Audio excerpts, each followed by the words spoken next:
एक शांत और सुंदर गांव में सुमति नाम की एक स्त्री रहा करती थी। सुमति दिखने में जितनी शालीन थी, उसका स्वभाव उतना ही उग्र था। गांव में यह चर्चा आम थी कि सुमति की नाक पर हमेशा गुस्सा बैठा रहता है। छोटी छोटी बातों पर उसका पारा चढ़ जाना और सामने वाले को कड़वे शब्दों से छलनी कर देना उसकी आदत बन चुकी थी। चाहे दूध वाला देर से आए या पड़ोसन की कोई बात उसे चुभ जाए, सुमति का चिल्लाना पूरे मोहल्ले में सुनाई देता था। आस पड़ोस के लोग उससे कतराने लगे थे। लोग उसे देखते ही अपना रास्ता बदल लेते ताकि उसके गुस्से का शिकार ना होना पड़े। लेकिन सबसे बुरा हाल उसके घर का था। घर, जो शांति का मंदिर होना चाहिए था, सुमति के स्वभाव के कारण युद्ध का मैदान बना रहता था। उसके पति और बच्चे हमेशा सहमे रहते थे कि न जाने कब किस बात पर सुमति का ज्वालामुखी फट पड़ेगा। हैरानी की बात यह थी कि सुमति बुरी इंसान नहीं थी। जब उसका गुस्सा शांत होता तो वो अकेले में बैठकर खूब रोती। उसे पछतावा होता कि उसने अपने प्रियजनों को कितना दुख पहुंचाया है। वो कई बार संकल्प लेती कि अब वो कभी गुस्सा नहीं करेगी, लेकिन जैसे ही कोई प्रतिकूल परिस्थिति आती, उसका नियंत्रण खो जाता।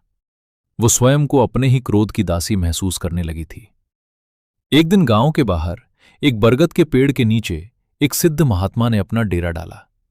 दूर दूर से लोग अपनी समस्याओं के समाधान के लिए उनके पास आ रहे थे। जब सुमति ने महात्मा जी की महिमा सुनी तो उसके मन में आशा की एक किरण जगी। उसने सोचा, शायद ये महात्मा जी मुझे इस मानसिक बीमारी से मुक्ति दिला सकें। सुमति फूलों की टोकरी लेकर महात्मा जी के पास पहुंची। उसने महात्मा जी के चरणों में प्रणाम किया और करुण स्वर में बोली, महाराज, मैं एक बड़ी दुविधा में हूं। मेरा क्रोध ही मेरा सबसे बड़ा शत्रु बन गया है। मैं अपनों को खो रही हूं और खुद को भी। मैं बोलना कुछ और चाहती हूं, पर गुस्से में शब्द जहर बन जाते हैं। क्या आपके पास ऐसी कोई औषधि है जो मेरे अंदर के इस क्रोध को शांत कर सके? कृपया मुझे कोई दवा दीजिए। महात्मा जी ने सुमति की आंखों में देखा। उन्होंने उसकी व्याकुलता को समझ लिया। वे मंद मंद मुस्कुराए और अपने झोले से एक छोटी सी कांच की शीशी निकाली। उसमें एक पारदर्शी तरल पदार्थ भरा हुआ था। उन्होंने वो शीशी सुमति को देते हुए कहा, पुत्री, उदास न हो। ये एक अत्यंत दुर्लभ औषधि है जो विशेष जड़ी बूटियों से बनी है।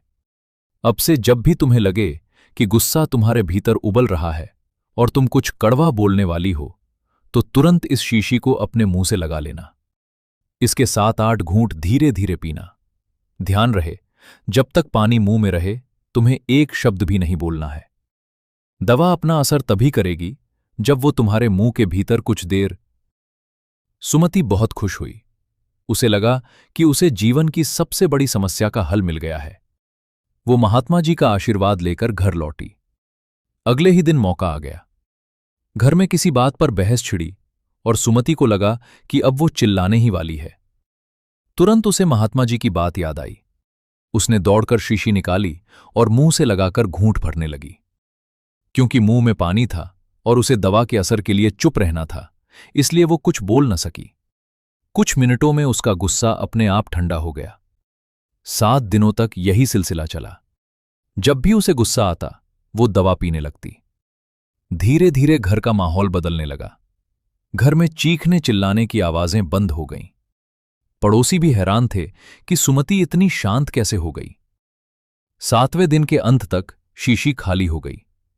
सुमति का आत्मविश्वास बढ़ गया था, लेकिन उसे डर था कि दवा के बिना वो फिर से पुरानी। वो दौड़ती हुई महात्मा जी के पास पहुंची और हाथ जोड़कर बोली, गुरुवर, आपकी दवा तो चमत्कारिक है। मेरा जीवन बदल गया है। अब मैं अपनों से प्यार से बात कर पाती हूं। लेकिन महाराज, वह दवा समाप्त हो गई है। कृपया मुझे एक शीशी और दे दीजिए ताकि मैं पूरी तरह ठीक हो जाऊं। महात्मा जी जोर से हंसे और बोले, पुत्री, तुम्हें जानकर आश्चर्य होगा कि उस शीशी में कोई औषधि नहीं थी। उसमें केवल साधारण कुएं का पानी भरा हुआ था। सुमति अचंभित रह गई। साधारण पानी? पर महाराज, फिर मेरा गुस्सा शांत कैसे हुआ? पुत्री, क्रोध का सबसे बड़ा हथियार शब्द हैं। जब तुम्हें गुस्सा आता था तब तुम बिना सोचे समझे बोलती थीं, जिससे बात बढ़ जाती थी। उस शीशी के पानी ने तुम्हें औषधि के नाम पर मौन रहना आया। चूंकि तुम्हारा मुंह पानी से भरा होता था, तुम बोल नहीं पाती थीं। और जब इंसान चुप रहता है तो क्रोध की अग्नि को ईंधन नहीं मिलता और वो स्वतः ही शांत हो जाती है। क्रोध को जीतने की दवा कोई तरल पदार्थ नहीं, बल्कि तुम्हारा अपना संयम और मौन है। सुमति को जीवन का सबसे बड़ा पाठ मिल चुका था। उसने समझ लिया कि मौन केवल शांति नहीं, बल्कि एक शक्ति है।